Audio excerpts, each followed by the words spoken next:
Welcome to the Escape Podcast, Monster Month.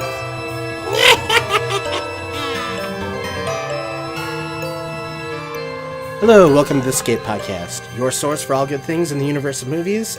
I'm Dr. Brandon Stein, and this is my monster Josh. And today we're going to be starting something new for this month, October. This is our Monster Month. We're just going to try and pump as many horror movies out as we can, and we already have our selections made. They're a little bit on the more obscure side, some of them. What would you say, Josh? Word. Yes, and, we could talk about things like Halloween, but everybody and their mom has done Halloween. Yeah. So, who wants to hear that over and over again? So we picked some that are probably not talked about as much. Today it'd actually probably be the more recognizable movie of the bunch. We're doing American Werewolf in London. Mm-hmm. Too bad we're not doing the far superior American Werewolf in Paris. I'll pretend I didn't hear that. One of our movies is actually a request, too. We'll get to that one. But we're going to try and get as many of these out as we can this month. Hopefully that's going to be about 6 or so episodes. We'll see how it goes. Yes. Anything you want to say about Monster Month, Josh? I'm ready. Okay. All right, today is episode 27. We're going to be talking about American Werewolf in London from 1981. Currently has an 89% on Rotten Tomatoes, and it was directed by John Landis. Stars David Naughton as David, Jenny Agutter as Alex, Griffin Dunn as Jack, and John Winvine as Dr. Hirsch. Dr. Hirsch. Okay. Hershey. Ready? Yeah, let's do some trivia. Wow, hold on now. Just calm down, fella. Alright. I'm going to tell you a little bit about what it's about. Okay. Alright, the story follows David and Jack, two Americans, that's right, backpacking across England, when one night they are attacked by a mysterious beast, leaving Jack dead and David hospitalized. David begins having strange dreams and learns he is bitten by a werewolf, and on the next full moon will become one himself. He soon struggles with the uncontrollable drive to kill and must face the fact that there is no cure for him except death. Dun dun dun. Trivia. John Landis wrote the script when he was 18 years old after witnessing a gypsy funeral while he was working on the movie Kelly's Heroes. This movie is credited for inventing the horror comedy genre. The studio wanted Dan Aykroyd and John Belushi as David and Jack. Max Landis, John Landis' son, is reported to be writing and directing a remake of this film. Michael Jackson was so impressed he insisted on hiring John Landis and his team to direct Thriller after seeing the movie. The movie was filmed in sequence. Frank Oz appears in the movie twice, and he also appears in every Landis movie as his good I did luck not know charm. that. Yes. This is Landis' favorite film he's done. When David calls home to speak to his little sister Rachel, they talk about Max, his younger brother. Max and Rachel are Landis' kids' names. Effects artist Rick Baker and Landis had disagreements over the werewolf design. Baker wanted it to be a two-legged design, while Landis wanted four-legged creature. We'll talk about that later. Very well. The Academy Award made a new category for makeup and effects after this movie. This is the only movie by Landis to receive an Academy Award. Griffin Dunn helped puppeteer the zombie version of himself and spoke the lines while doing it. The corpse version of Jack was supposed to eat a piece of toast and have it fall through a gash in his throat, but it was deemed too gory and cut. Landis later regretted that decision. Rick Baker, the effects artist, took a job on The Howling after waiting 8 years for this movie to get the green light. Apparently, when it finally did, Landis was very upset that he moved on to another project about werewolves. Rick Baker? Yes, Rick Baker. He worked on The Howling, and... Yeah, he was attached to this one. It took 8 years, I guess, to get greenlit. While in that time waiting, he started working on The Howling. And then when he finally got the green light, he called him back. He found out he was doing The Howling, and apparently he became very upset. He says he's never forgiven them of that. Okay. Only 3 work permits were given instead of the 4 needed. 1 for Landis, 1 for Baker, and 1 for Naughton. Dunn was not approved because the British Office of Actors' Equity didn't see the need since there were so many Americans living in England. Landis then threatened to retitle it American Werewolf in Paris. And Landis has a cameo as the man hit by the car. Okay. I guess I'm the one that picked out most of these monster movies we're going to be watching. And I think you picked them all. Well, there's 2 that I didn't pick. Oh, I thought you meant out of us. Out of me and you. No, you picked one. I did? Yeah. Wow. Anyway, this is Scary. the first one we're recording. Okay. I decided we should do this one first, I suppose, because while the rest of them are slightly more obscure, this one is a little more well-known, and this one actually is probably the best of the bunch. So, this movie has been a favorite of mine for a long time. Have you seen it before? Never seen it before. So this was your first time watching it? It was the first time, but I was aware that it had like that cult status following. I knew that much about it, but... Okay. Well, it'll be interesting to hear your thoughts. The movie starts out with them walking on the moors. Yeah. Or sticking to the road anyway, is what they're supposed to do in the moors. I thought that the scene kind of opened up a little bit gray and dreary. Like, that's not the prettiest countryside I've ever seen. No. It looks all wet and mushy, and even after they get kicked out of the tavern and they're walking along, just like, it looks so horrible because it starts to rain on them. And they're walking in, it's not like swamp, it's like, it looks like, Marshy? Or... yeah, almost a little bit marshy, like wet grassland. Yeah. And you can see their breath, and it looks so cold out there. I feel horrible for the actors every time I watch the opening of this movie. Mm-hmm. The pub scene is how we start off. They walk into the pub, and they get kind of a big warning right there that something's not right. Just the name of the pub. I was gonna say everyone stops and stares. Like they got. Well, that their too. heads. Yeah, the name of the pub, and then the sign out front is a wolf. It's the Sheep's something inn. Yeah. But the picture out front of the pub is a wolf, bloody wolf head on a spike. Yeah. And when they walk in, there's the 5-pointed star, and that's when they start referencing the Wolfman. Mm-hmm. There's a couple. Now, was that a thing in that movie? The 5-pointed star? Mm-hmm. Okay. Yep, the 1930s version of Wolfman. It gets referenced several times in this movie. I think is kind of like a nod, like, hey, we appreciate, this classic wolf movie. Here's an updated version. Right. What did you think? Of that scene? Yeah. When they walked in? I mean, I don't know. I mean, I guess because you see that now in a lot of movies where, I mean, this probably was, it did it first, or maybe it was one of the first. But I mean, I mean, I wasn't shocked by it. I mean, as soon as they walk in, everyone turns and stares at them like they're They're I've seen it outsiders. before. Yeah. Like, I mean, it's not a new trick, or at least, like I said, it's been done to death, I guess. Okay. That pub, that small village that he goes to, is supposed to be East Proctor. Okay. I don't think that it is. When I looked it up, it said it was actually some other place. The outdoor shots where they're walking around in the grasslands, that's actually Black Mountains in Wales. Okay. Did you like the joke that the guy told about the Alamo? I'm gonna be honest. It's not that I didn't have a problem with, or had a problem with it. It just didn't make me laugh. I thought it was funny, just like one of those old man jokes. Yeah. And it seemed like at that point, David and Jack were, they would have been able to break the ice at that point with these people and have a good laugh with them. Yeah. But Jack had to go ahead and ruin it and ask about the 5-pointed star. Yeah. Well, I'm gonna be honest. That I didn't really think the banter between the two of them was very funny. Between Jack and David? Yeah. I don't know. It just didn't do any, like, the way while the guy's telling the joke and they're just kind of, ask him, no, you ask him. And all that, I don't know, for some reason it just didn't do anything for me. It just wasn't funny. What about, like, when they're talking on the road? Did they seem like they were real friends to you? Did it come off as a natural relationship? I mean, it wasn't that it seemed fine, but it wasn't funny to me. It was almost, I don't know, a little more annoying okay, to me this movie does have a bit of comedy. It's interesting that you said that. Well, I could say something else. Well, go ahead. Okay.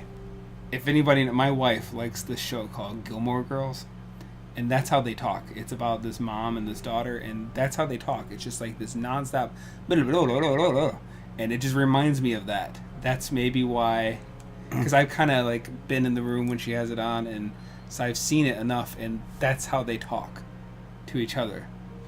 And I don't know, it just reminds me of Gilmore Girls. It's interesting that you said in the notes that this is credited as the beginning of the horror comedy genre, because I know Abbott and Costello were a comedy team that did Meet the Wolfman, Meet Frankenstein, all that stuff. Way back in the day. I haven't actually seen any of those. Maybe the way it should have been worded was the modern horror comedy. Yeah. Because I was reading that apparently that was something people were confused about. In the trailer, if you watch the trailer for this movie, it says, "From the man that brought you Animal House," a different kind of animal. Mm-hmm. And he was also known for doing the Blues Brothers. And they said that a lot of people were confused when they went in because they thought it was going to be a comedy, and then it went to horror, and then kind of went back and kind of went, So the marketing was a little confusing, is what you're saying. Yeah, it was. Yeah, because when I watched the trailer, after I watched the movie, I was like, I'm going to check out the trailer for this. And I was like, that's a weird thing. Like, many of the movies we're going to do for Monster Month are horror comedies, and just because it has comedy in it doesn't mean like you're going to be laughing the whole time. It's just it's horror with elements of comedy in it. Yeah. And sometimes that can be the other way around. Like I would say Beetlejuice is more comedy than horror. Right. But that's a horror comedy. Yeah. Were there parts that you laughed at a lot in this movie? I don't think I laughed at anything out loud. Really? Yeah. But you chuckled on the inside or what?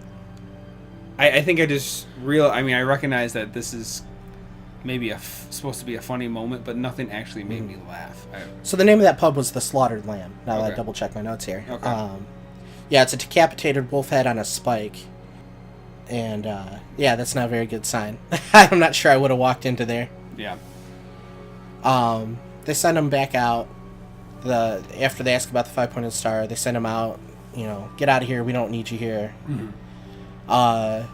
The people there, they didn't seem like bad people, but they seemed like they just didn't want anybody to know their business. Like, I don't think they were trying to kill David and Jack. Well, if that was the case, then they wouldn't have let them go in the first place. The woman was. Well, they did end up changing their mind. True, but I'm saying like, you think they would have them want them to stay if they were really, and it makes me wonder, did they know this guy and what he was?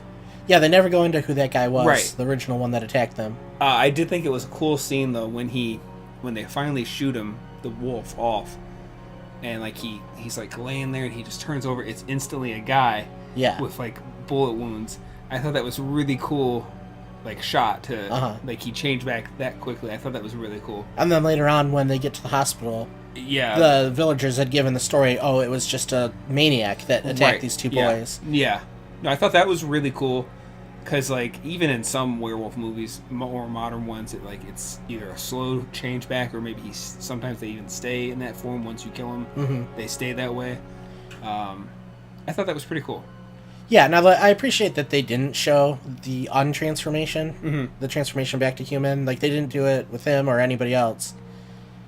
They used the less is more type thing, but you did get a good enough view of the monster. Because for a while there, you weren't seeing it at all. Right. Or barely at all. Yeah. They showed it, you saw it a little bit when it jumped on Jack.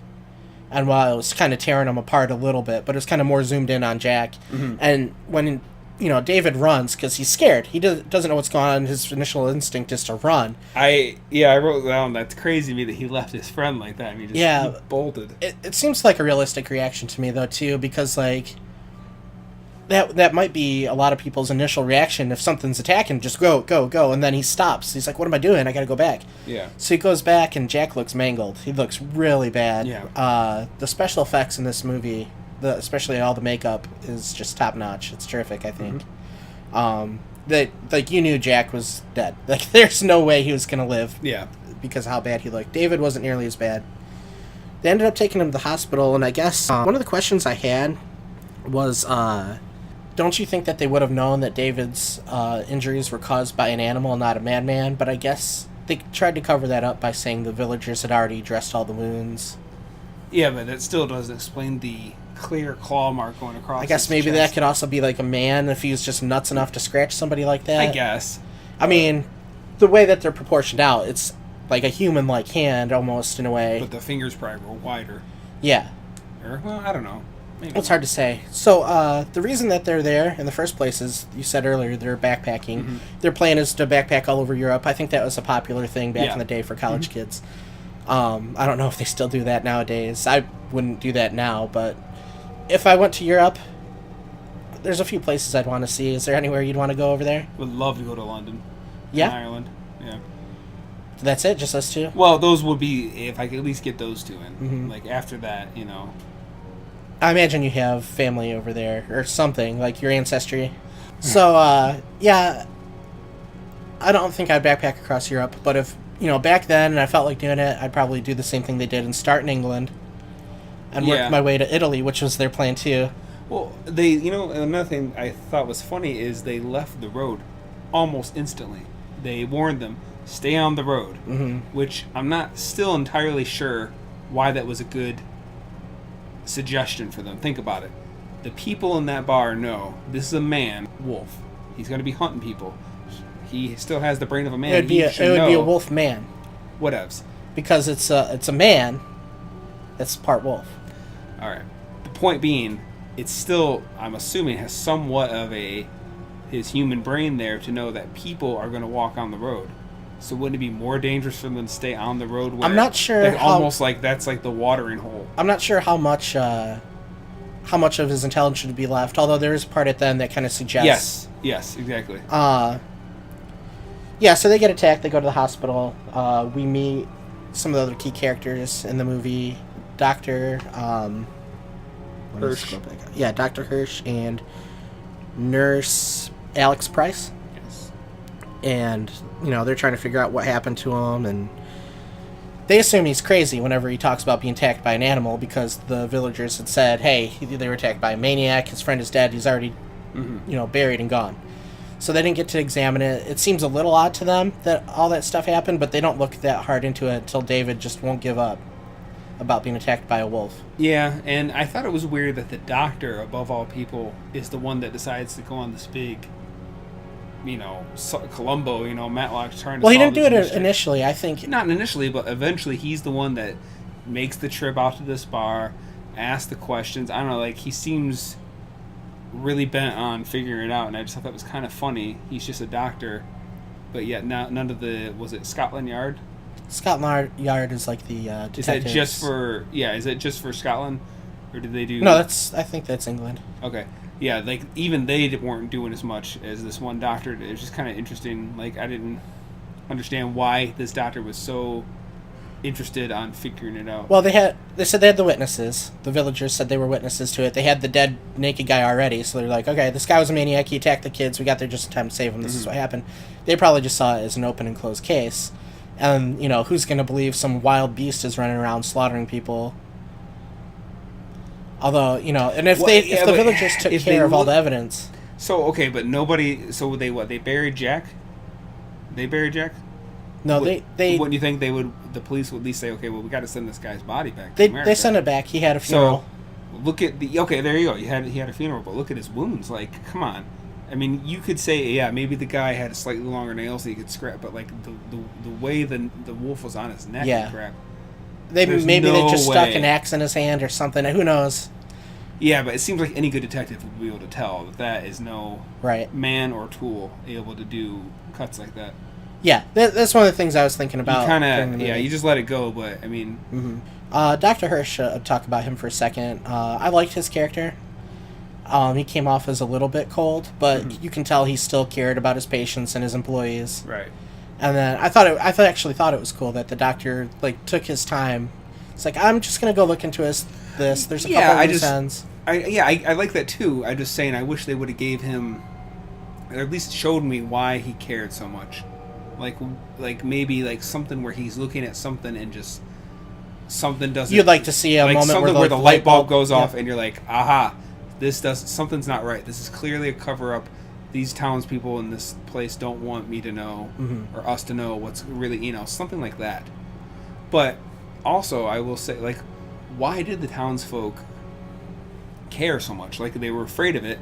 Why wouldn't they want this thing to be hunted down, where they have to, barricade? Why would they want that? Why not expose it so that it can be dealt with? I don't know. Maybe they just want the attention. It seems like whatever was there had been going on for a long time, because they all kind of knew the rules in a way. Sure. They knew that whoever got attacked was going to become the next one. Right. Did you notice that kid smacked her bum? The nurse? Oh, the little kid in the hospital? Yes. Yeah, she... I was like, wait a minute. Nurse Alex was pretty cute, I suppose, and she was taking care of David. It doesn't happen initially, but they're almost immediately attracted to each other, and they start kind of a flirtatious relationship. It escalates quickly once it starts going, but it takes them a second to get going. It wasn't quite instantly. I thought their chemistry was really good. The dream sequence, I didn't fully understand that. There were 4. There was the one where he was like running through the woods and he sees a deer, and like they show where he's like on a hunt. I could get that one, like his brain chemistry is starting to like rewire or something. I could get behind that one. But the one where he's at home, or his family's at home, and like these monster soldiers, or I don't know what monster mutant Nazi zombie men. They didn't look like werewolves to me. They just looked like weird creatures. Like, but they start killing his whole family and like holding him hostage while he has to watch. I mean, yeah, the first one they escalate sense in violence too, because the first one he's running through the forest and it's just in first person. You just see him run through the forest and he wakes up and that's it. Nothing happens. Second one, he's running through the forest again, but naked, and he jumps on, kills, and eats a deer. Right. And it's somewhat graphic. I mean, there's blood everywhere, and you see the deer's leg, and he's chewing on it. Yeah. And then the third one, he's running through the forest again. He sees himself laying in the hospital bed. That reminded me of 2001. Just that right there. That was kind of funny to me. What? Well, have you seen 2001: A Space Odyssey? No. Or do you need at least like I think his name's David too, actually. David, in that movie, eventually he gets to the point where he's like going through this like vortex or something, and then like all of a sudden he's in this this white lit room, and he's like walking around, and he's looking at stuff, and then at one point you see another I think it's, if I might be getting this slightly wrong, like he sees himself, and then all of a sudden then you would think, okay, he's here, he's watching himself there, but then it's like he is now that one. Like, this one of him is gone. Now he's that one. And next thing you know, he's, like, in a bed. Like, old man in a bed. It was just kind of reminding me of that, just ever so slightly. Well, he's hiding behind the tree, and he sees himself laying in the hospital bed. And out in the woods, yeah. Nurse comes up to him, and he turns into a monster in front of her. And apparently he's about to attack her or something, and then he wakes up. Mm-hmm. Then it gets to the point where he's seeing his whole family get slaughtered by these mutant Nazi things. Who knows what they are. Do they have Nazi insignia? They look like Nazis, like they're wearing similar, like World War II almost looking garb, and they're incredibly violent. They come through, slaughter his family, start burning the whole house down, and that was a lot of fire too. Like, that wasn't just like, sometimes you can tell when you're watching a movie or TV show that they just have like a gas line somewhere and they're controlling it, but like this looked out of control. It was a raging inferno. And then after they did all that, they cut David's neck, and it was extremely graphic. Yeah, I just didn't get how that fit in. I think that's just showing, I don't know, just him having nightmares and like incredibly violent, like something's happening to him, but he doesn't know what. Right. I guess it'd be enough to drive somebody mad if that happened enough. Yeah, those dream sequences were cool, and I thought it was kind of funny that the kids were watching the Muppets. Yeah. Because earlier we had been introduced to Mr. Collins, who is Frank Oz. If you don't know who Frank Oz is, he's probably most famous for being the voice of Yoda. Yeah, and he did Kermit too. Yeah, well, I think the actual Kermit was Jim Henson. Oh. He could have been Kermit. I don't know. But anyway, he was involved a lot with Jim Henson Productions. Yeah. I think he was Miss Piggy. Okay. Well, I know that a Subway guy, that is, he's from Return of the Jedi. He's the guy when R2 and C-3PO come and he's like, I don't want a wonga. He's got that weird thing going around his, like, he's real white. That's that actor. Jabba no bother. And he's like, you know, he's like Jabba's servant, manservant? Yeah, he wants, you know, let's dance. You know what I'm talking about? No? You're losing me now. I think I got you. I know what you're talking about. He's that guy. I did not know that. Yeah. That guy actually utters my favorite line in the movie. I think you might know what it is by now. What's that? I'm a victim of your carnivorous lunar activities. He said that to him while they were in the theater. What? I'm a victim of your carnivorous lunar activities. He says that in the movie, or it sounds like he's saying that? He does say that in the movie. Okay, you'll have to show me that. Later on, when they get to the theater towards the end, and he's sitting there talking to everybody he's killed. Yeah. That's what he says. Oh, I'm sorry. I thought you were saying that actor when he was in Star Wars, like, was saying it to Jabba. Like, that's what I was like. No, this. Alright, so, Jack shows up in the hospital.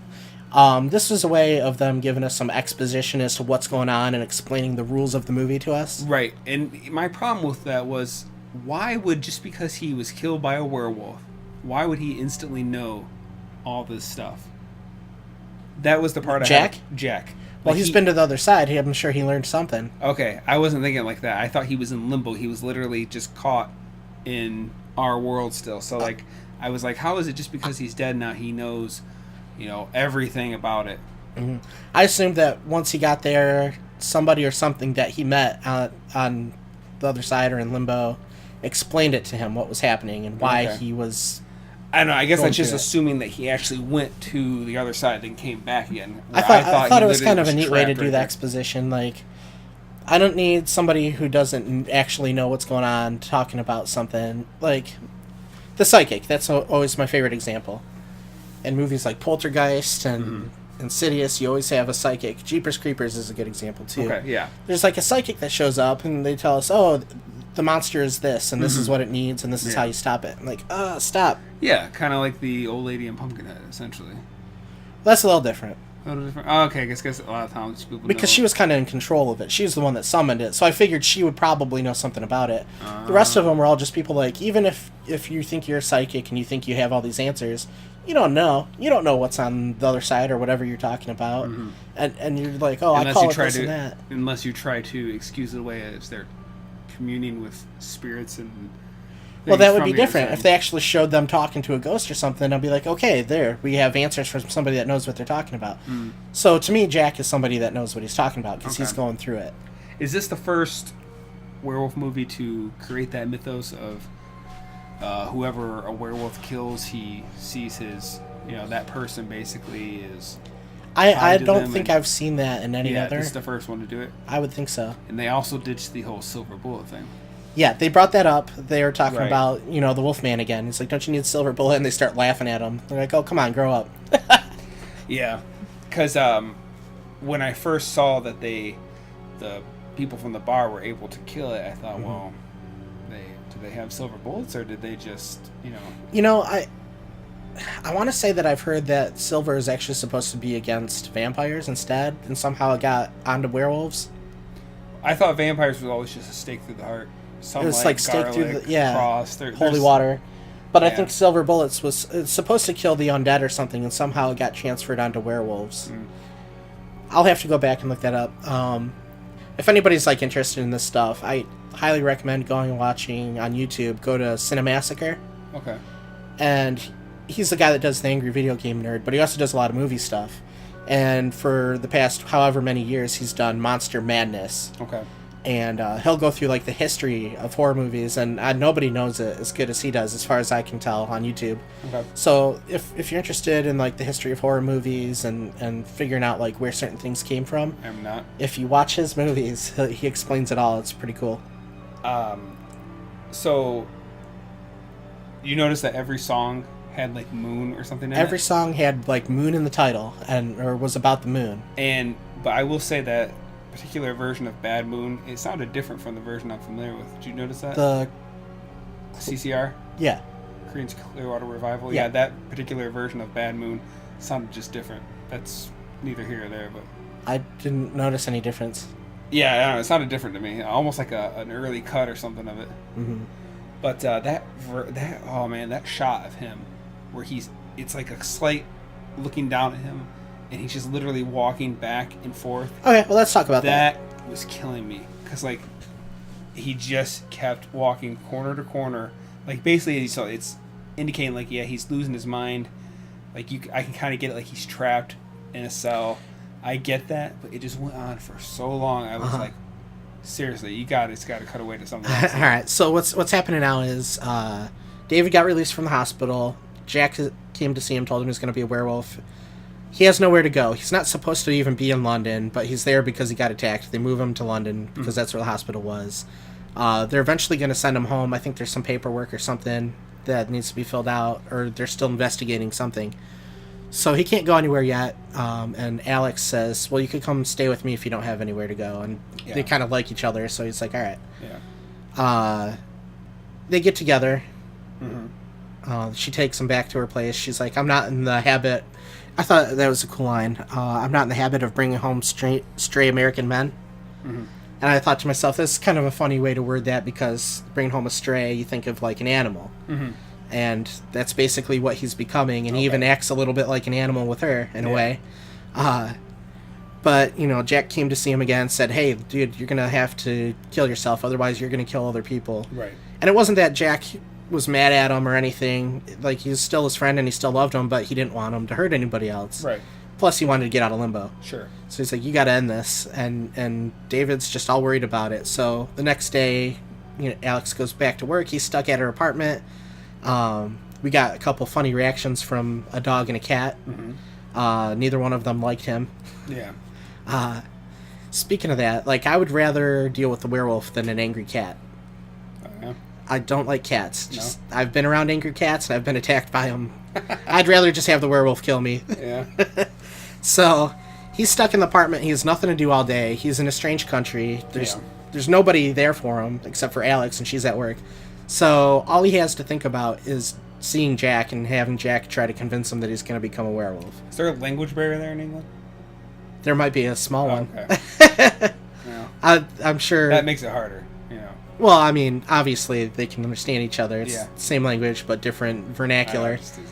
I But yeah, so he's got nothing else to do all day but think about like what's going to happen when the full moon comes up. So they show him. There's this montage of him. He goes to the fridge. He's like, I'm not hungry.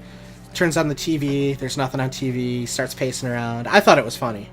Yeah, I don't know. For some reason, it just didn't work for me, but that's okay. I thought it did a good job at like portraying like just him going out of his mind basically while waiting to see what happens. I mean, I got what they were going for, but for some reason, literally just watching a guy for like a minute, you know, walk from corner to corner, corner to corner, just was driving me nuts. Did you notice too that when Jack appeared for the second time, like the first time they showed him, he looked like he just like he had walked just up been from- attacked. Yeah. Then he's green. Yeah. Yeah, now he's green and he almost looks like a zombie in a way. Like he just gets worse and worse as the movie goes on. Right. Yeah. I thought that was pretty cool. No, that was clever. Yeah, that was cool. There is something when he first turns on the TV and he's just trying to find something to do. One of the things he sees is like this world news program or something, and they're like doing this expose on this, I guess, famous model. I don't know if she was real or made up for the movie. I have a feeling like this whole segment was made up for the movie. Okay.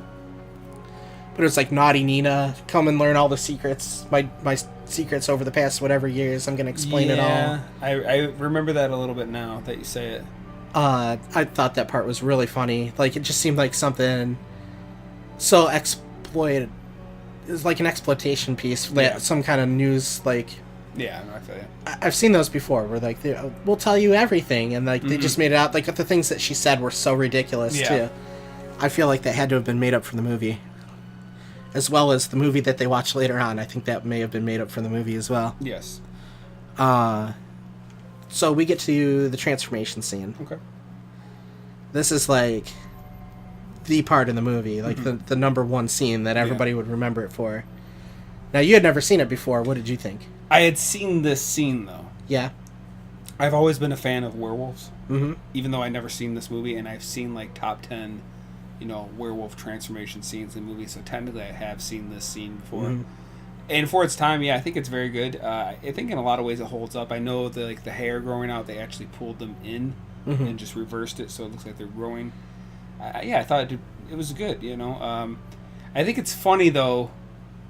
In reading about him, the actor, I found out he was like almost like a Donny Osmond. Apparently he was in a TV show where he sang the theme, and he was also in a lot of Dr. Pepper commercials. He was like their spokesman. Oh, yeah? Where he was like running around a lot, drinking Dr. Pepper, Uh-huh. you know, going out to, you know, to people. And I guess in that sense, it would almost be like Justin Bieber today doing this, you know, really crazy movie.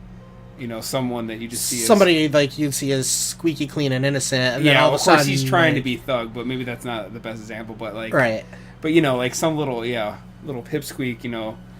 Then all of a sudden here he is. Yeah, like, it's just funny in that sense because I can try to imagine, even though I don't know this guy. I love the way they did it. Like, it just seems so painful and like a horrendous thing to go through. Yeah, but the thing that I hate when any movie does this is like he's like, I'm burning up, and it's like he's telling you what he's feeling. Like I wasn't a fan of that.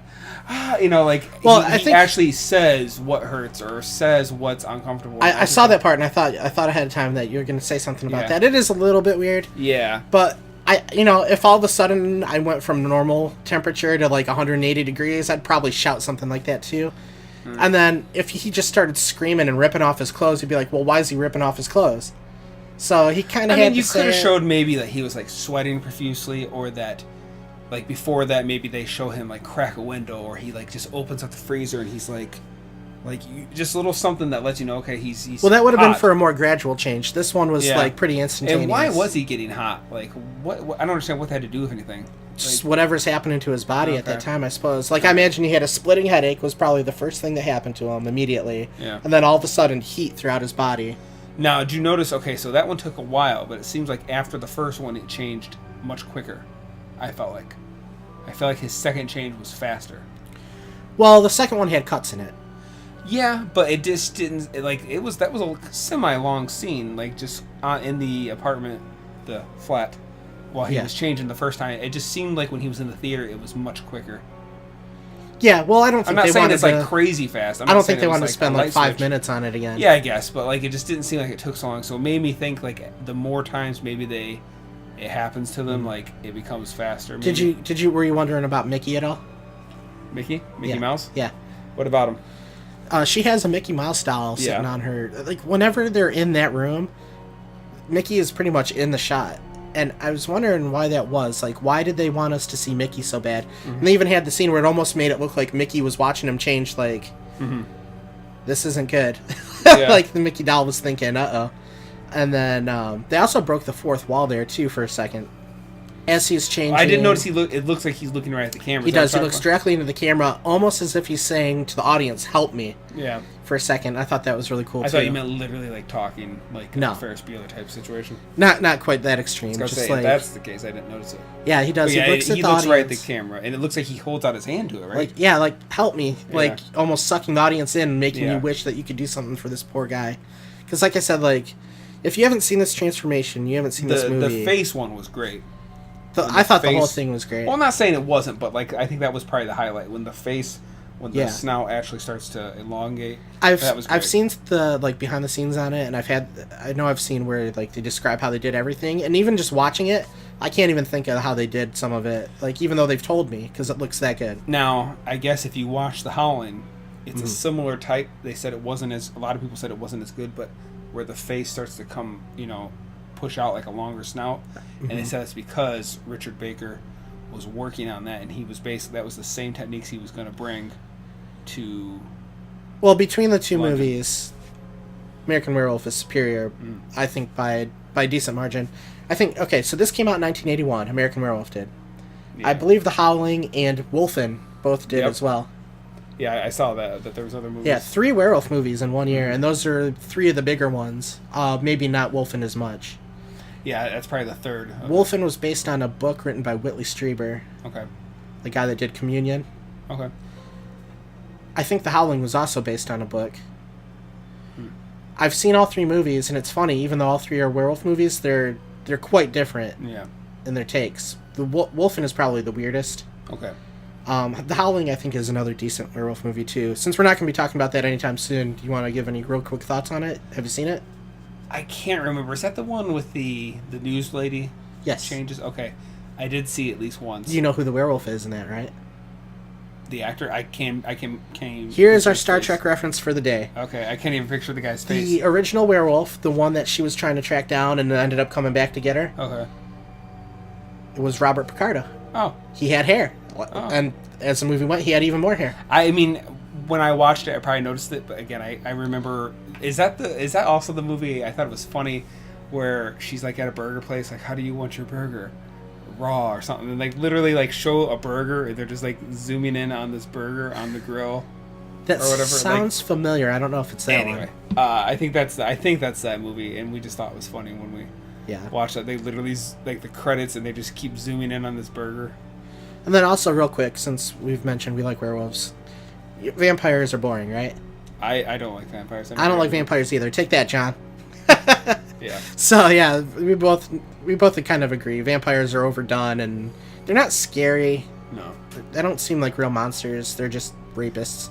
Essentially, yeah. Which is a monster. Sex. But like, sex fiends, you know. Like when I see a monster, I want it to be a monster. Yeah. Now there's a difference. The werewolves in this movie look a little bit different than the werewolves in The Howling. Yeah. Between these two movies specifically, which do you prefer? Again, I don't quite remember exactly what the werewolves looked like in The Howling because I only saw it once eons ago, but I am more of a fan of the two-legged look. However, have you seen Wolfman, the remake? I think it came out in 2010. With Benicio del Toro? Yes, and Anthony Hopkins. I saw it, but I remember almost nothing about it. I'm not saying it's a great movie. It's okay. There's some problems with it, but the one thing I thought was pretty cool, it looks a lot like the old school 30s look, just slightly more modern, but he can do both. Like they show where he clearly can walk like a man, but then he also can run faster by doing the all four. I thought that was kind of cool. I'm kind of in agreement with you where I prefer like the two-legged, like real hybrid between a man and a wolf type look. Exactly, for sure. Because ultimately he just looks like a big wolf. Yeah. You know. I did not know that Rick Baker actually worked on The Howling. That makes some sense because, you know, two of the werewolf movies that look the best are The Howling and American Werewolf in London. Yeah, I like the two-legged look. I will say, however, that American Werewolf in London, they didn't make it look like just a wolf. Like, it looks like something else. Like, something far scarier than just a regular wolf. I mean, it's clearly bigger than a real wolf. Yeah, and just even, like, its face and everything. Like, this is a real beast. Yeah, the eyes always looked really scary. Yeah, and the way it moved and, like, what it could do, it was bigger and stronger. Almost like Gmork, is that his name from Neverending Story? Yeah, a little bit. Which, by the way, one of the three old men is the little wizard guy in that movie. Oh, really? One of the homeless guys? Yeah, is the one that is looking through the telescope. Run the trail. Like, that's that one guy. Anyway. And for anybody out there that likes the Neverending Story, we've covered it. Go back through our archives. You can check it out on Podomatic and YouTube. Oh, yeah, that wasn't crazy long ago, was it? No, it wasn't too long ago. I think it was like episode 20 or so. Yeah. I think, you know, obviously they didn't want to show it full light at first. They did a lot of They gradually shots. eased us into it. Yeah, there's a lot of, like, where you're looking at some guy seeing something and, like, reacting, and then he's running away. And, like, of course, I didn't understand the guy that's in the subway, you know, he's running up, and then when he trips on the escalator, he just kind of sits there. I was like he falls, and I was just like, get up, dude. Like, you'd think he had gotten hit, like, maybe got scratched and, like, fell, and he, like, couldn't get up. But then, like, that's when they show him look back as he's, like, slowly going up, you see it eventually start coming out of the, you know. Yeah, I'm thinking maybe he just stay there because of the terror. I do like that scene is great because it's all in first person when it's showing the wolf chasing him at first. And then, once you get to the part where he's going up the escalator and falls, he turns around and looks. And then it shows a camera shot from the top of the escalator. This guy's at the bottom laying on it. Or whatever, and he's coming up. And the shot just hangs there. And then you see it. You see its front because legs they don't even first. show it, like, coming right away, coming out of the doorway. As soon as you almost get a full glimpse of it is when it cuts. Yeah. So it's like you get just enough to whet your appetite. Yeah. And then it moves on to the next scene. Yeah, I mean, that's pretty cool because I know a lot of movies back then when they didn't have the greatest... Well, there's two reasons you'd want to keep your monster hidden. Because it doesn't look that great. Yeah, one is you got a low budget. Monster looks passable enough as long as you keep everything dark. Yeah. Or you barely show it. And then the other reason would be to build up suspense so you can have a big reveal at the end. Alien did that, I believe, pretty well, right? I remember when I feel like they didn't show it full on right away. Yeah, and I think they weren't exactly happy with their suit either. It wasn't until the movie came out they're like, well, it does look good. Yeah. Because if you get a really good look in full light at the alien costume, you can tell it's a man in the costume. Yeah. Yeah, it doesn't look as anorexic as the newer versions of the xenomorph. Like, I mean, it looks like bone. Yeah, practically. So, they kept everything dark, and that ended up being the right thing anyway. You got enough of the monster to where you can see it and be scared of it, and not think, oh, it looks fake. Yeah. Speaking of, so he turned into the wolf. Yeah. And he went out. Escalator guy was the third group of victims that he showed. he killed that couple. Mm-hmm. Then they showed a guy, the friend, like it looked like a couple was going to their friend's house for like a dinner date. That was the couple. Right, but didn't the guy that came down? They didn't show him get attacked. They just showed him like he just found like a hand. I kind of wanted. I wanted to mention that guy specifically. Okay. So there's a couple going to basically their friend's house for dinner. Yeah, exactly. And they're like, well, let's sneak around back and scare them or something. Yeah. I don't know exactly what they're going for. So they get attacked, right? This guy that's going to be hosting the little get-together, is looking out the window, his wife or his girlfriend or whatever, it's like, there's something going on out there, so he goes to check. He's wearing, like, a nice sweater, some nice slacks, and he's got, like, brandy or something in his hand. Yeah. And I think it just seemed like such a British thing to do, that he would walk out into the woods, the park behind his house, but still be holding on to the drink, and holding it, like, all fancy and everything, too, like... And he's laughing about it. It's like, is that you, old chum? You know? It just seemed like such a British thing to do. And then he goes, you know, the three old men, the three bums, they don't show him then either. Yeah, and then he gets the subway guy. So, Yeah. okay. So what? So I think that was it, wasn't it? That he killed? Well, he killed the inspector eventually. But I mean, just for that first... Oh, night. Yeah. Okay. The Hey Little Boy, where he's, like, naked, it's obviously played for laughs, but, like, I was kind of even surprised they showed him naked talking to the kid. Like, obviously he's covering himself as best he can, so you don't actually see anything. But it was just still kind of like, wow, you know, like it just seems like that's like a Family Guy thing. Like, hey little boy, I need to borrow your balloons. You know, like, hey there, little boy. Yeah. Yeah, that part cracks me up. He's like, who are you? It's like, I'm the famous Bush something or other, Bush robber. And yeah, he lures that little boy over to the bush. Nowadays, that wouldn't come off as it's supposed to be just funny. Yeah. At that, yeah, I mean, it might be a little too far. I do like his mom's reaction, though. He walks up, a naked American man stole yeah, my I love balloons. that he actually says it's American. Like, yeah. That She's makes just it like, better, what? that makes it worse, yeah.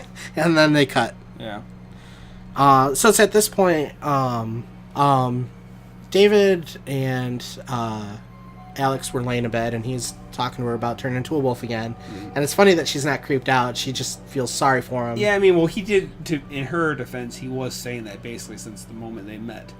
So it's not like his insanity is something else. She's trying to be understanding. She's attracted to him physically, and she feels kind of sorry for him. Yeah, because he saw his friend get killed, and he was attacked himself. So she figures that, you know, he's going to be going through some things, Sure. and she's trying to be understanding towards him. He brings up the Wolfman, and he comes up with the idea of, like, I think a werewolf can only be killed by somebody who loves him. Mm-hmm. He says that, basing that on something from the 1930s film. It's been a long time since I've seen that one, so I don't know exactly where he would get that idea from. I think he said that in that one, he was killed by his father. Okay. And I was thinking about that. I thought it was kind of strange, because it's kind of a dumb thing to say. Implying that basically, I love you, you love me. Yeah, you're going to have to be the one that kills me or something. You know, I think they want you to think back to that moment at the end of the movie. Right. But I don't think that was the actual case, because the first werewolf was just killed by one of the guys in the pub, unless he loved him. You know? So I don't know if that was, like, exposition. I mean, but that could have been just, like, the way... Even when he says, well, don't need to be a silver bullet, and then Jack kind of just, like, you know, that's the way the cookie crumbles. That's an old wives' tale. Like, you know, like, basically, like, that's just all false. Like, basically, when he I think he was just rambling. I don't think that so it almost actually could be, had like, the anything to do with same thing, anything. like, basically, like... So, skipping back to where we were now, he wakes up naked at the zoo, steals that kid's balloons, but when he wakes up, he doesn't know where he's at. And it's funny, because he's at the zoo, and all the animals seem so nervous. They're all pacing around and making noises, and then it gets to the wolf cage, and they're just fine. They're just chilling there. Yeah. He said that they really did do that one take. He said Really? he was only willing to do that one take. So he was actually in there. Yeah. I guess they did show him. I assume those were dogs, though. It says that it was a guy in London who actually owned wolves, like kept wolves. Yeah. So, but Wow. I mean, I think any dog you can really domesticate, right? Really. I think it would be a lot harder with a wolf. Yeah. Well. Yeah. I guess. Because you know, at first, when they show the wolves at first, it's just like shots of the wolves. They don't show him with it. Yeah. I guess they do. Yeah, where they come up to him and they're sniffing him. Yeah.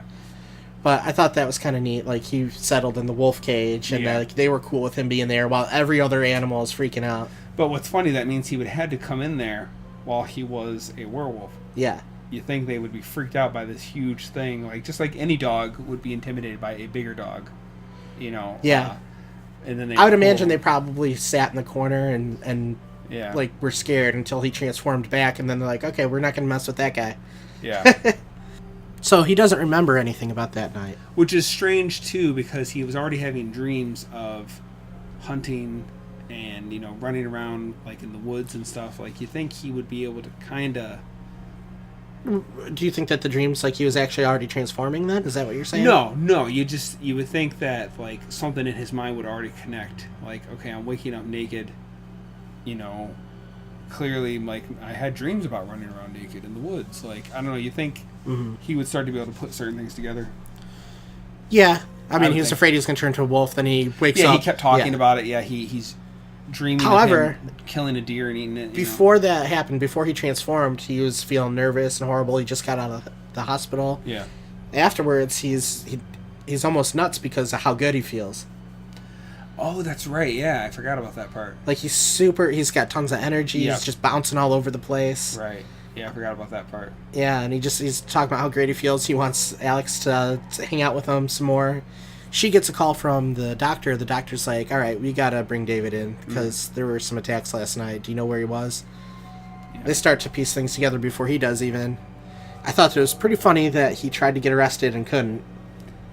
Yeah, and I couldn't even tell who he was insulting, but have you ever watched the credits? Let the credits roll on this? All the way through? Yeah. I guess not. Why? So I just happened to not shut it off, and I let all the credits roll. And at the very end, there is like a congratulations, Princess Diana and Charles. Okay. Charles. I guess it was them who had just gotten married, and it's almost like a way of saying sorry. Because when it came up, I wondered, okay, that's, I bet you, who he was insulting. And then when I read some background information, they said they put that in there as a way of I think he did say something about Princess Diana, and he did say something about Prince Charles. I think he said some derogatory term. Yes.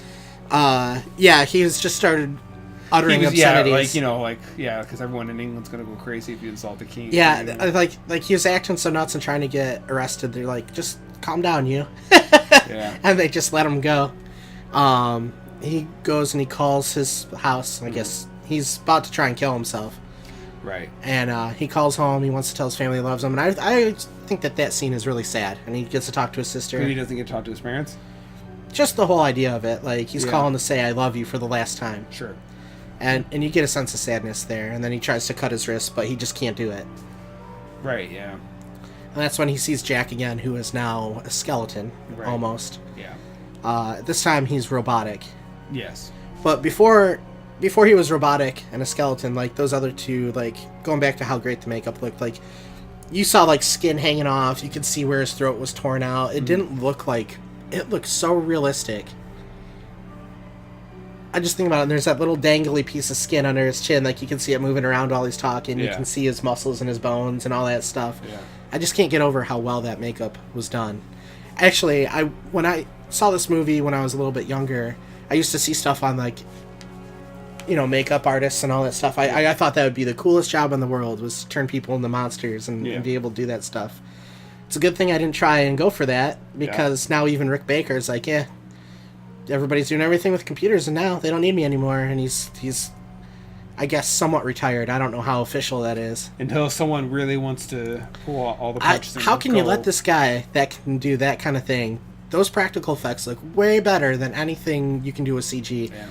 Like, I'm not even sure CG will ever get to the point where it looks as good as, like, some of the stuff he did in that movie. It might be the type of thing where it looks good at the time, but as 10 years down the road, 15 years, it starts to age and look not as, real. I don't know. Looking back at it now, I mean, even as I was watching it, like, there's one or two parts, like, during the transformation scene. That scene is awesome.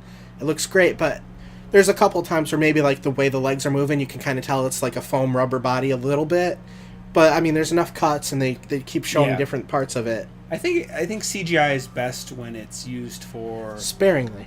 Well, that, or just, like, maybe, like, an explosion. I mean, Granted, a real explosion always looks better too, but like stuff like that, or like maybe a crowd, like a huge crowd, like a football stadium, like it might be passable. It's funny, some of the best uses of CG that I can think of would be like the earliest examples, like the Abyss, because that water tentacle. Terminator 2, because they blended it with actual mercury, so it looked real. So when they switched from the mercury to the CG, like you can even barely tell. Plus, it's smooth and shiny. Like, how hard is that to mess up? Yeah. And then, obviously, Jurassic Park was a huge breakthrough. Yeah. I still think Jurassic Park holds up pretty well. It does, but I am actually now finally starting to see. Yeah, no, for sure. You can tell when the Tyrannosaurus is in the full light. Yeah, or I still think at the beginning, good. the Brachiosaurs, like. I still think it looks good though. Yeah, like, it looks good. It's starting to age, but yeah. It's starting to age a little bit, but like even back then they like.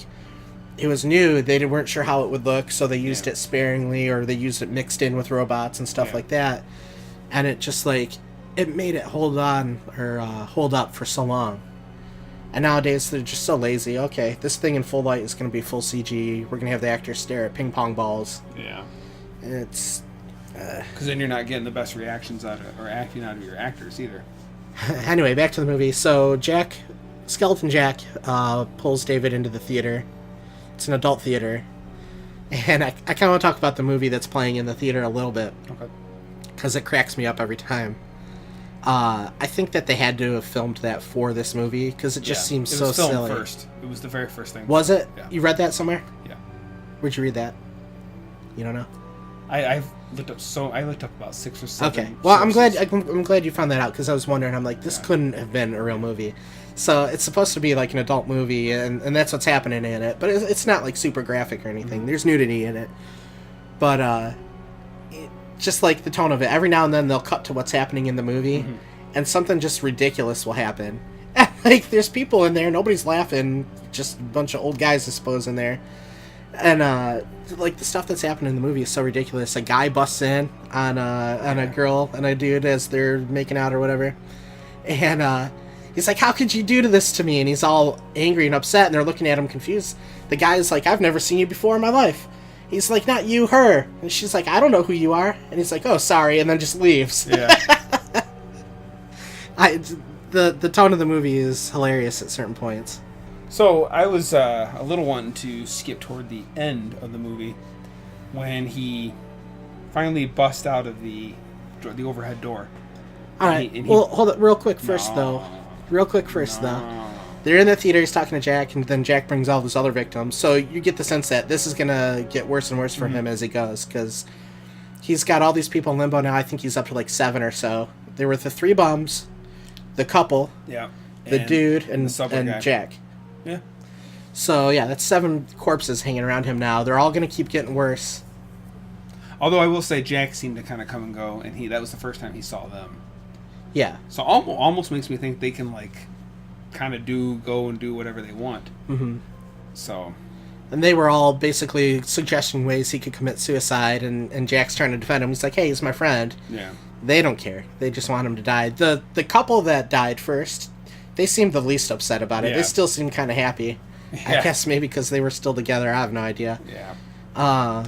But yeah, he starts to transform in the movie theater, and I was like, why isn't anybody running as he's doing this? And I'm like, okay, the noises he's making and he's shaking around, people are probably just ignoring him, figuring, we're in an adult theater, he's just being a weirdo. Yeah.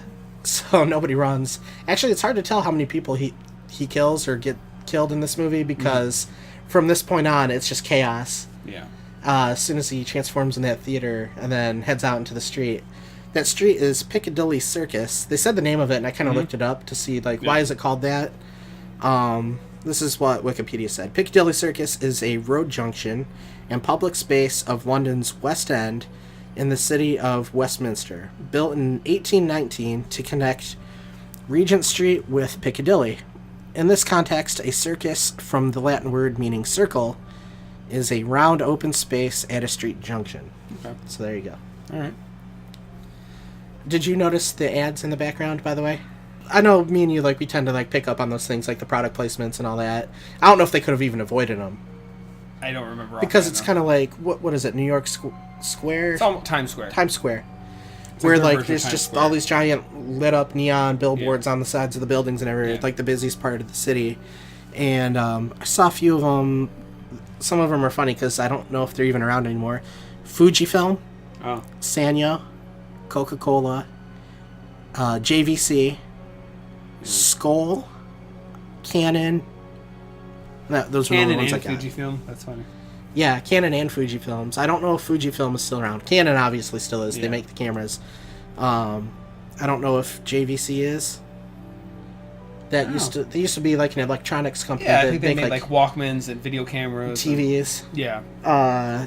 Probably little stereo systems. Coca-Cola, I'm not sure what that one is. I've never heard of that. Skoll is dip, chew, whatever, tobacco. Okay. So, I don't know. I just noticed those and wrote them down. Okay. All right. They pull the garage door down. Go. So, when he busts out, did you notice none of the street cops pulled their guns at that moment?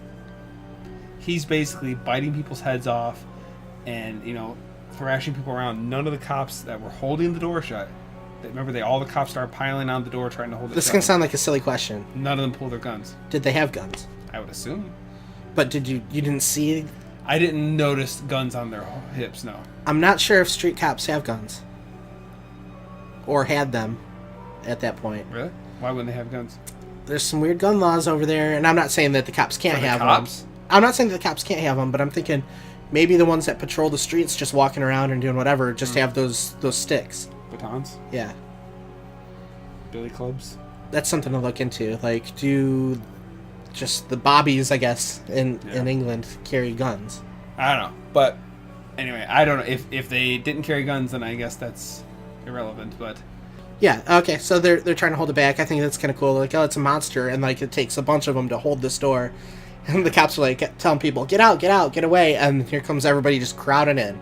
yeah, Which is just all set up for a huge disaster, which is what this becomes. The two police investigators, we didn't talk about them very much.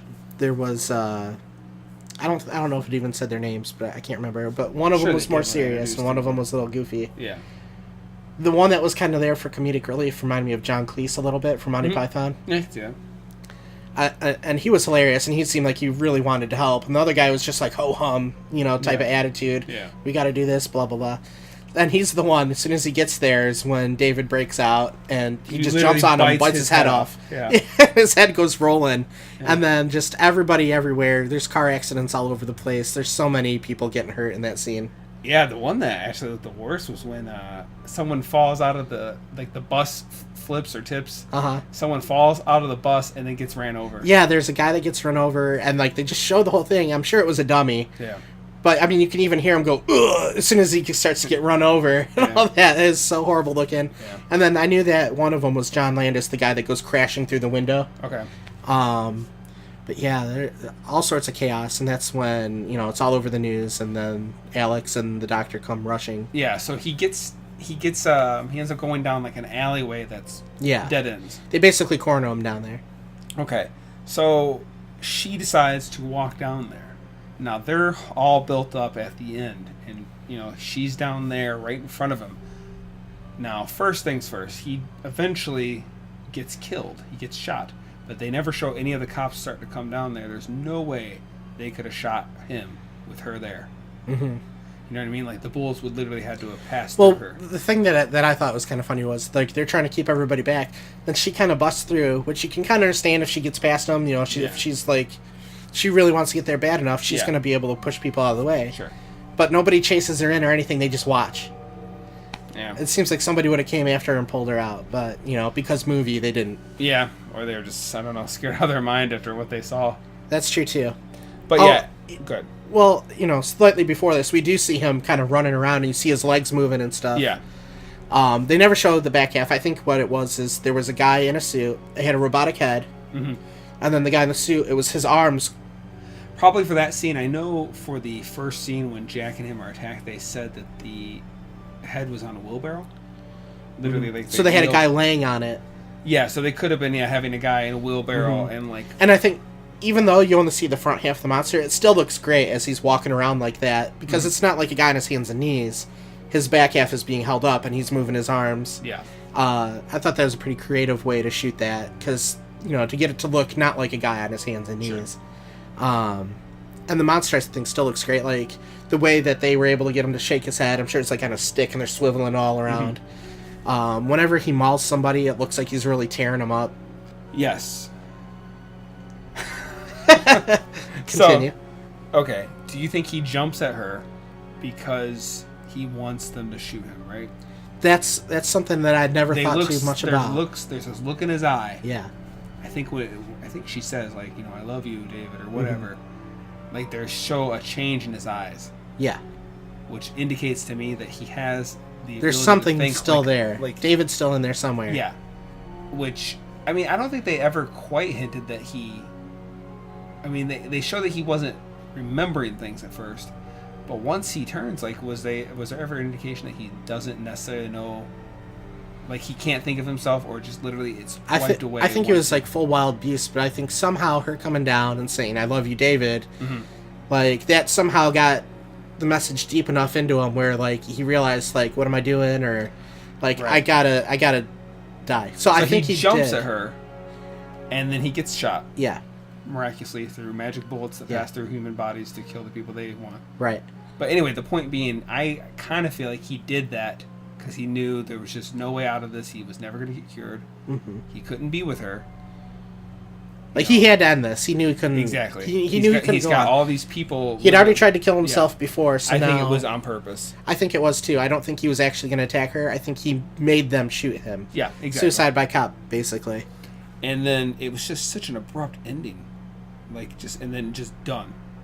They didn't show, like, the aftermath of, like, it wasn't like a King Kong moment where, like, the body's laying there and people, like, rush in to, like, look at it, none of that kind of stuff. Or they show David laying there in his human form. Yeah. That's when all the cops come rushing up. They're probably confused. They show that? Yeah, because she's standing there looking, and then that's when everybody comes up because they'd shot him. They're running up. I don't remember that much. That's, like, right when it cuts. Okay. And then literally just done. Like, it literally just goes to credits. They have a little apology. And then what did they there was some little joke within the text at the end. It said something to the effect of, like, any names or something related to people living or undead are purely coincidental. There was that. And there was, like, basically the congratulations to Princess Diana and Charles, which is, like, their way of apologizing.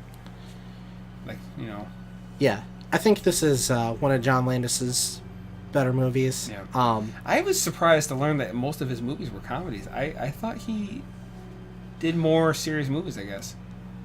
I didn't know that it was like Animal House and Blues Brothers. No, a lot of it was comedy and just a little bit of horror in there. Yeah. And I think I had heard the story that he only did Animal House because he needed to do that in order to get American Werewolf in London done.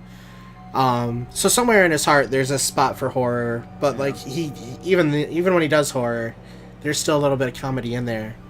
I think he's a good filmmaker.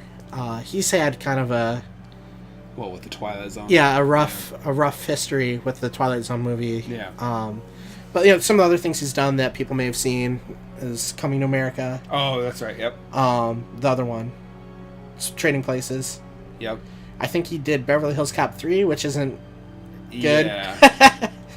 But, the Blues Brothers, Animal House. Well, I was actually wondering, when I kind of saw, like, some of his movies that he did weren't that great, I almost wondered if Twilight Zone kind of hurt his career, where he couldn't get certain movies made. Like maybe movies... It definitely hurt his passion career. Passion projects that he wanted maybe couldn't get. I think he had at least, like, 6 years of his life all wrapped up in, like, legal issues. If you don't know what we're talking about, there was an incident during the Twilight Zone movie. Which was basically 4 mini-movies. Yeah, each one was directed by a different group. John Landis's part had something to do with, like, a Vietnam setting or something. Yeah, that particular part of the movie had a guy who... It was basically... I don't know if this is relevant. It was a guy that was racist. And basically, every ethnic group that he made fun of, he had to, like... His punishment was to live in that person's shoes. Wow, that's cheesy. So... Well, I think there's actually a actual Twilight Zone episode about that. But anyway, in this particular part, he's running away from... I can't remember if it was like... I think Korea, that each one was based on a Twilight Zone episode. Or whatever, Vietnam. And he's running, and he's got these 2 kids. And there's like this little village is being invaded, and there's, like, troops. And helicopter coming in, and he's trying to get these kids to safety, and they're walking through this marsh, and the helicopter pilot, because it was an indoor set, and I guess he had basically, indicated like it's not a good idea to be flying a helicopter in.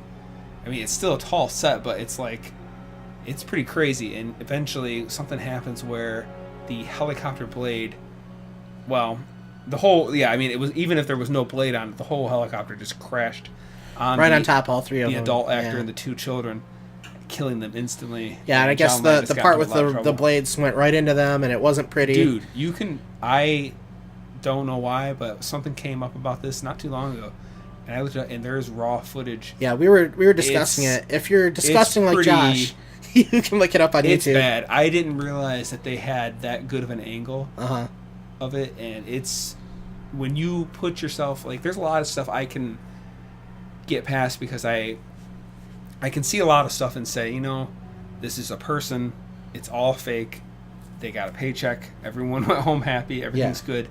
But when you know that like this was literally an accident that you're watching and these people died instantly, it's crazy to see it so well. I'm not a fan of looking up anything like that. I don't want to see people die. Even like with war movies, I hate war movies like Saving Private Ryan and all that. I don't want to see people die in a realistic way where they're struggling for their life. And then they get, the scene that I think of for Saving Private Ryan specifically is the knife. Oh, yes. Yeah, the knife at the end, like, no, he's trying to save his own life, and it just gets... Yeah, it was sickening. Deeper. Yeah. Even the movie Pearl Harbor, which was a stupid movie. I only saw it once. Obviously it happens, starts off with the bombing at Pearl Harbor, and, a boat is going down, and it's not going down all the way quite yet, and you can see soldiers reaching their hands through, like, some little hole as they're being trapped in the boat as it's going under, and it's just like, that's so sickening. It just makes me sick. But yet I can watch Jason lop people's heads off or fold them up or whatever, it's different. There's something different about that. Because of how cartoony almost it is? Yeah, I mean, he's a zombie going around with whatever, killing people however he can. Something else I wanted to bring up about John Landis. There was a series on Showtime called Masters of Horror. It was an anthology series. And kind of like Twilight Zone the movie, each episode was directed by somebody different, like legends in the horror business. Yeah. I'd say probably less than half of them are actually good. But my two favorite ones just happen to be directed by John Landis, and one of them is called Deer Woman. And I know it sounds silly, and it is a little bit. I mean, if you watched all this other stuff, it's a little silly. Okay. But I think it was written and directed by both him and his son Max. Okay. Max Landis is also a director. Yeah.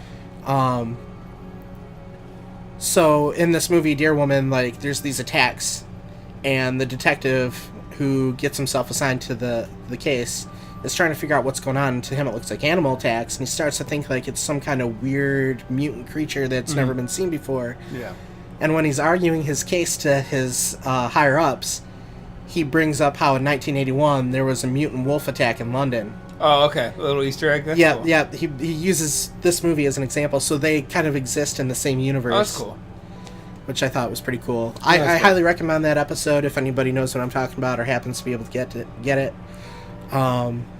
Speaking of Max Landis, I believe he's also supposed to be doing a remake of this movie. Yeah, I said that in trivia. Open your ears, man. Jeez. This is trivia part 2. Okay. Where you repeat things. But did you say who was doing it though? Yeah, I said Max Landis is supposedly writing and directing. Well, I quit. If there's anybody out there that wants to be part of the podcast. So, looks like time's wrapping up pretty soon. Did you want to give it a grade? I'll allow you go first. I'm going to give it an A+. Okay. I have some pros and cons written down over here. I can only think of 2 cons for this movie. Let's hear it. David's acting is slightly weak at some points. I think most of the acting in this movie is very well done by everybody. Okay. There's a couple of parts where David seems a little cheesy in a way. Okay. But I mean, he's really good in most of it, especially that transformation scene. Like, I feel like you can really see the pain and terror in his eyes while he's going through that. And then it takes place in a foreign land, even though it's just England and it's not too different from America. It might be harder from... America.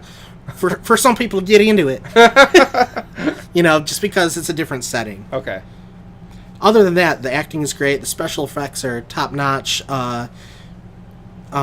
Rick Baker won an Academy Award. Like how many horror movies? They created that category just for this movie. For that, yeah.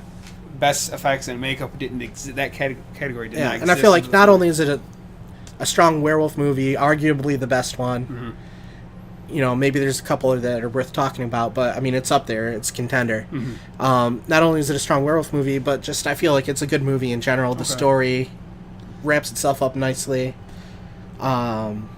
And I thought that the pacing was pretty good. It's an hour and a half long. No, it did. It felt like it moved very quick. I will say that. Yeah, it didn't drag. Like, you're invested in the story. Moved very quickly, yes. When it ends, you feel like, good, I'm good. Yeah.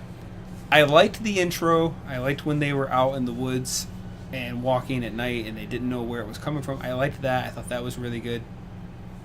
I don't know. Some of the stuff the comedy just didn't make me laugh. I'm not saying it wasn't funny, but it just, not enough to actually make me laugh out loud, I didn't like the mythos change with the people being dead and like in limbo. I just wasn't really a fan of that. And I also, I don't know, I think it was, I guess I'm just so used to like the silver bullet thing. It didn't bother me, but I just kind of felt like weird that anything can kill him, because it seems like something like that would take something unique to do it. But then again, you wouldn't be able to have a cop, happen to have a silver bullet on him. But yeah, that'd probably take a little bit. Yeah, extra. I'm just so used to that, I guess. Then you'd have to get like a werewolf hunter and just everything. Right, and then I just wasn't a fan of some of these long shots of him like corner into corner, and I don't know, it just, and the weird dreams. So I don't think I liked it nearly as much as you. I appreciate what it did with the effects. I appreciate all that. I thought it was cool, clever thing to have every song have Moon in the reference. I thought all that was great, including two different versions of Blue Moon. Yeah, all that was great, and that was cool and clever, and whatever. But I don't know. It just, this movie, it was just okay. I mean, I watched it. There's a lot of movies on my list that I want to watch, and this should have been on it. It wasn't on my radar, but it should have been one to check off, and now I got it. I will give it, and this is kind of generous for me, I will give it a C. Okay, a C is generous. Well, yeah, because I was originally thinking I was debating between a C- and a D. Holy cow. Okay, so do you agree with me that this one will probably be the best movie that we have on this list so far? Probably. From what you told me, yes. So stay tuned for a bunch of crap, people. Yeah, it's not that I hated the movie. It's just, it was fine for watching it for that one time, but to be critical on it, to me there was a lot of weird, like I said, that goofy dream sequence with the mutant soldiers and just all this other stuff. I was like, what is this about? Like, it's almost like, it made me think, well, gee, let's have some crazy dreams. Well, we got these masks of these crazy creatures, throw them on and we'll say he had a weird dream. Like, it just, what was the point? I didn't understand like what it had to do with this guy becoming a werewolf, or his urges to hunt and to kill and to stalk and all that stuff. Just having this crazy dream where these monsters break into his home and light things on fire. Right, hopefully nobody out there turned us off yet. Give us your grade for the movie. Like, seriously, I know we ask for feedback all the time. This is the most me and you have disagreed, I think, on the grade. Probably. Because we usually kind of yeah. line up, you know, within a couple of points. Mm-hmm. So I say A+, which is really high. That might be the highest score I've given a movie on the podcast so far. I think so. You say C, a generous C. A generous C. So I really want to know, like, where people stand on this movie. Like, but again, I'm not saying I hate it. It's just, it was fine for killing some time and having fun. Yeah. I did not enjoy it, but all right, I can't wait to get through some of these other movies. This is not like, man, I gotta buy this thing. I gotta watch this every Halloween. Like, it didn't do that for me. It didn't, make me think, this is what I've been missing out, Right. I don't want to give them all away quite yet, but we'll keep it a mystery. The Ernest probable... Scared Stupid. Hocus Pocus. No. Muppets Scared to Death. I don't know. Is there a Muppet Halloween movie? Probably. Why are you looking at me like that? Okay, so I don't want to give too much away about the other movies we're going to be doing, kind of keep them as a surprise. But the other one we're kind of prepared for. But we're going to be watching, and Ed. Anyway, it looks like we got to get moving to our next stop here in the skate pod. Yes. We got to get back on course, so we'll see you guys at the next stop. Thanks for tuning in. Thank you, and if you want to contact us, check the links. Yep.